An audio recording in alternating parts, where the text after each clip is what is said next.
I'll go ahead and begin our questioning. And I'd like to start with Mr. Tabb, if I may. I understand that Commissioner Douglas couldn't be here today because he's appearing before your legislature's Budget Committee. In a time of declining and tightening state budgets, will state education agencies and local school districts be in a position to provide more safety training, or should DOL continue to allow federal extension services to provide those programs? Thank you, Mr. Chairman. We definitely believe that the programs that are in place are working. And the study that I'll cite is the Childhood Agriculture Injury Study that was actually sanctioned by NIOSH, was done at WVU in Morgantown, and actually is one of the most current studies on childhood injuries that's out there. A lot of the data was in this rule was old data. But to show a 59% decrease in the amount of injuries over the last 11 years truly shows that education and technology have both helped to move this forward. So we're, with the cutting budgets, what's available through extension, through 4-H, through the current programs, if the numbers had gone the other way on this study, I think there would be a different mindset because none of us want children to get injured. Certainly. In your testimony, you'd addressed the Ag HO that is talking about extreme temperatures, and you joked that in order to comply with the ever-changing weather, it would probably be necessary to hire a full-time meteorologist. You've been around this. Don't you think most parents, supervisors who supervise their children know when it's time to come in from the outside? That, and not only the children, but the employer, the farmer who's got them there.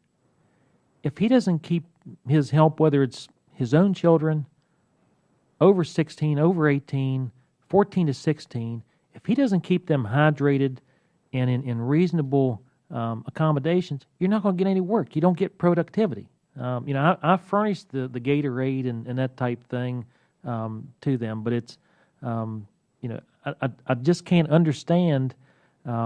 It's making the assumption that every farmer is some evil person who their goal is to have children harmed on their operation, and I don't think the statistics show that of reporting and the, like I said in my statements about the liability, of if you're negligent and you let somebody, whether they're 14 or 16 or 25, is negligently hurt on your farm operation, you've got something to deal with, both with penalties and liabilities on lawsuits.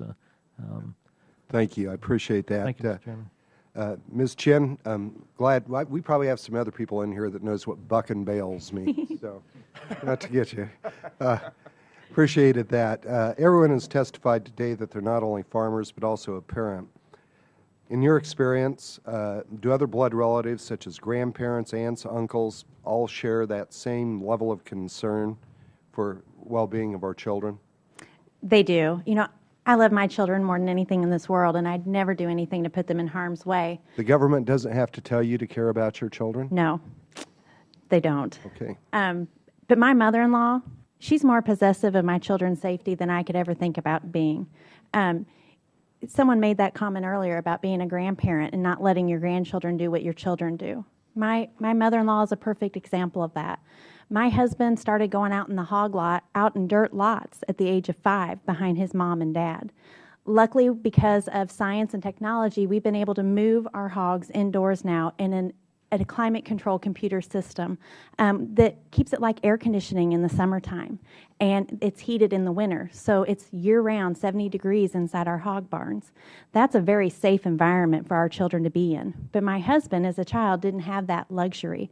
And my mother-in-law every day thinks about what she's doing with her grandchildren and how she wants to teach them how to care for the livestock and care for our environment so that someday they're teaching their grandchildren the same thing that she's doing.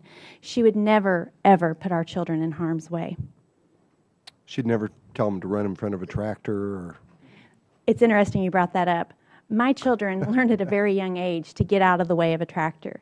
Yet we had a State Department worker who was there doing an inspection on our family farm that we had to ask to get out of the way so he did not get run over by a tractor. The government expert. Okay. You mentioned that your 14-year-old daughter, Rachel, had visited the emergency room 3 times. never been injured on the family farm, injured at school. So do you believe there's a need for the Department of Labor in this administration to try and regulate so many facets of everyday life? No, I think the Department of Labor may be well-intentioned, but I don't think they fully understand what we do on our farms and our ranches today. My children have never once been injured on our farm, but I send them to school and I get phone calls that I need to take them to the emergency room because they have a concussion as a result of a basketball injury, or their hip gets pulled out of place doing a layup. These are the types of phone calls that I get, and I've been there and I've watched it happen. But I've never put my child in harm's way out on our family farm. If something's not safe for her to do, I'm not going to let her do it. Because when you get that phone call that your child's been hurt, there's nothing worse in the world. It breaks your heart. And you want to take care of your child. And I don't need the government coming out here telling me how to love my daughter, because that's something that the day I gave birth to her was automatic. It was even before I gave birth to her that I loved that little girl. Absolutely. Thanks. And you're leading the charge on basketball regulation, I understand. So, No. Mr. Sheshky, I have here a letter from some of my local county commissioners in my district out of Delta County. In the second sentence of the letter, it states, skills learned by youths working on farms and in livestock production programs such as FFA and 4-H and Teens on Farm programs instill a lifelong ethic towards safety that is unparalleled by other education efforts. Would you agree with that statement? I would, and I think the idea that students learn best in context. You can teach students about safety, but when they see the real-life application of that, and I think that's where the opportunity to not only combine what we do in a classroom, but then follow that right up with the ability for students to work in that environment and see the application. So many of the problems we have in our education system today is that kids learn something, but they don't immediately see the connection or the context to it. And I think that the ability for our students to have this experiential learning and to work in agriculture, it brings into that context of, yes, there are safety issues and things that they have to be aware of, but the more they're educated on them, it would. One of the concerns I've heard come from one of our teachers that if these rules were to go forward and our students really wouldn't have the opportunity to be involved in experiential learning, then why would the unintended consequences maybe actually a decreased amount of time in the instruction program on safety? As was noted, to completely comply with what is proposed, that you would eat up over half of the year just teaching safety. There has to be a reasonable part of that. Safety is important, and it should be not necessarily half the year, but it really needs to be infused all the way through the instructional program. So students are learning about livestock, they learn about safety. If they're learning about equipment, they're learning about safety. If they're learning about crops, they're learning about the safety aspects of that at the same time. Great. I'm a country boy, so when you're saying experiential learning, learning by doing is essentially what you're really talking about. Are you as concerned as I am about the provisions in the proposed rule that would prevent future generations from learning important skills, how to handle the hogs, and techniques critical to farming as a result of DOL's hands-off approach? I am, and part of it is that they would, the comment is made that it doesn't affect it, but it does because of the limiting of the student exemption to only the first two HOs.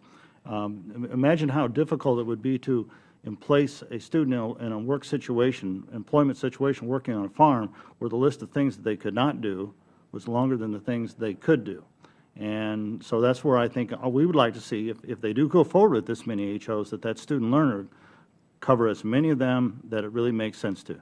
Because how many employers are going to hire those student learners when they know that technically by the DOL standard, 12 of the things are on this list they cannot do. Only 2 are allowed, and that's a pretty narrow scope in terms of the opportunities for the students to learn experientially.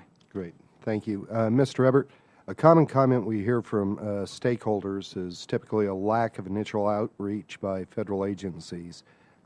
What should DOL do that will better inform or, better yet, make you a partner in this rulemaking process? It's my understanding in the state we actually have a rural safety board and agency, but it hasn't been funded. So how's an agency that hasn't been funded able to reach out to the community and help them with safety? I think it would be in DOL's best interest to work along those lines instead of imposing more rules. on our farming community. Great, thanks. You know, if you were prohibited from working on your family's farm as a youth, do you think that you would be as involved or involved at all in production today? No, not at all, because I just wouldn't have the experience and developed a love of the farm aspect and the animals in the industry. Learn by doing. Right. Great. Thanks so much. I'd like to yield to Ranking Member Kritz.